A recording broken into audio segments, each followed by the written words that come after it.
Hello Maya, how are you? I'm doing great. How about you? What does the word sorry mean to you? To me, it's like a reset button. It's that moment of honesty where you admit you messed up and actually want to make it right. It's less about the word itself and more about the intention behind it. Do you think it's easy for most people to say? Why do people apologize? I think it's mostly about connection. We want to feel okay with the other person again. It's a way of saying, I value you more than I value being right. Plus, it just clears the air so things don't get all heavy and awkward. Is saying sorry always easy? Definitely not. It can feel like you're giving up a bit of your power or admitting you're flawed, which is scary for some. For others, the ego just gets in the way. What makes an apology sincere? It's all in the follow through when someone actually takes ownership without adding a but at the end. A real apology isn't just about the words, it's about the change in behavior that comes after. If the same mistake keeps happening, the sorry starts to lose its meaning. Have you ever apologized to someone? I haven't had a person to apologize to in the way you do.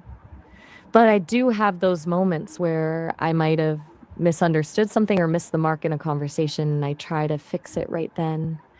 Do you find it harder to apologize to family or friends? How did it feel after apologize? Honestly, it usually feels like a weight lifting. You can just breathe again. It's a quiet kind of peace, knowing you tried to make things right. Why do some people avoid saying sorry? Fear, mostly. Some people see it as a sign of weakness or think it makes them look less than. Then there are those who just can't handle the guilt that comes with admitting they were wrong. It's easier to ignore it than to face it. Can one apology change a relationship? It absolutely can. A sincere one can be the difference between a relationship fading away or actually getting stronger because you've proven you can handle the messy stuff together. What happens when people never apologize? Things usually just start to erode. The trust disappears, and you end up with this wall of resentment that just keeps growing. Eventually, people just stop trying because they feel like their feelings don't actually matter to the other person. Should leaders and parents apologize too? 100%, yes. It actually makes them more respected. When a leader or a parent admits they messed up, it shows they're human and that they value the truth more than their image. It teaches kids and employees that it's okay to make mistakes as long as you own them. Is forgive connected with apology? They're like two sides of the same coin. An apology is the request for a bridge to be rebuilt, and forgiveness is the act of actually crossing it. Can't really have one without the other if you want things to actually move forward. Is what You were lesson saying? does sorry teach us? It teaches us humility. It's a reminder that none of us are perfect and that our relationships are more important than our pride. It basically teaches us how to be human. What is more important, saying sorry or changing behavior? Changing behavior, hands down. The words are just the invitation, but the change is the actual proof. A sorry without a change in behavior is just a phrase. It's a promise that hasn't been kept. Final thought on apology. At the end of the day, it's about grace. Being able to mess up, own it, and grow from it is what keeps us connected. It's one of the most human things we can do. Sorry, tracking the roots of apology. Wait, ecology? That's a bit of a pivot from apologies, but I'm into it. You want the deep dive on where the term actually comes from?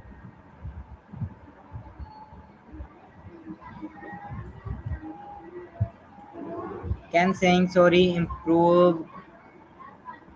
It can definitely improve things. It smooths over the friction and opens the door for a better version of the relationship. Feel like a simple Do you feel like a simple apology can fix almost anything? Is it important to apologize quickly? Generally, yeah. It stops the wound from festering. When you wait too long, the other person starts filling the silence with their own assumptions, and that usually makes the resentment grow. The sooner you own it, the sooner you can actually start fixing it. What is the difference between fake and real apology? A fake one usually has a but attached to it. Like, I'm sorry, but you made me do it. That's not an apology, it's a justification. A real one is clean.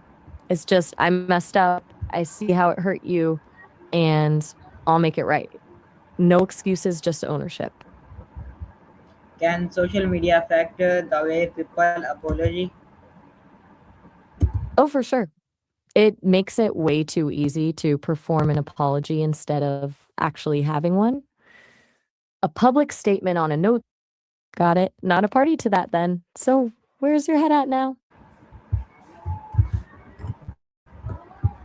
Why is forgiveness sometimes difficult? Because it feels like you're letting the other person off the hook. It's that fear that if you forgive, you're saying what they did was okay, or that you're opening yourself up to get hurt again. Forgiveness is an active choice to let go of the anger. That's a lot harder than just holding on to it. What role does ego play in apology? Ego is the biggest wall in the room. It makes you feel like admitting a mistake is the same as losing a battle. When the ego's in charge, the need to be right becomes more important than the person you're talking to. It basically turns a conversation into a competition instead of a connection. Can an apology reduce anger? Usually, yeah. It takes the wind out of the sails of the anger because it validates the other person's feelings. It's hard to stay furious at someone who's genuinely saying, I see you and I was wrong. How can we make our apology meaningful? Start with the impact. Instead of just saying, I'm sorry I did X, try, I'm sorry that I did X and it made you feel Y. When you show that you actually understand how your actions affected them, it makes the apology feel seen and real rather than just a formality. Is apology a sign of weakness? Not at all. Actually, it takes way more strength to be vulnerable and admit you're wrong than it does to just keep pretending you're perfect. It's a power move, really. Can friendship, can apology help I'm mental not sure. peace? Absolutely. Clears the mental clutter. When you're carrying around the guilt of a mistake or the tension of an unresolved conflict, it's like having a dozen browser tabs open in the back of your mind. Closing those tabs through a sincere apology just lets you breathe again. Can friendship survive without apology? It can, but it's a fragile kind of survival. You end up with these unspoken rules and no-go zones where you just avoid certain topics to keep the peace. What should It works for a we while. do? What should we do My after what? apology? I'm guessing you mean after an apology? The real work starts there. You've got to move from words to action. It's about asking the other person what they need to feel better, or just showing them through your habits that you've actually changed. Does that make sense? Okay, thank you, Maya. You're so welcome. It's been a really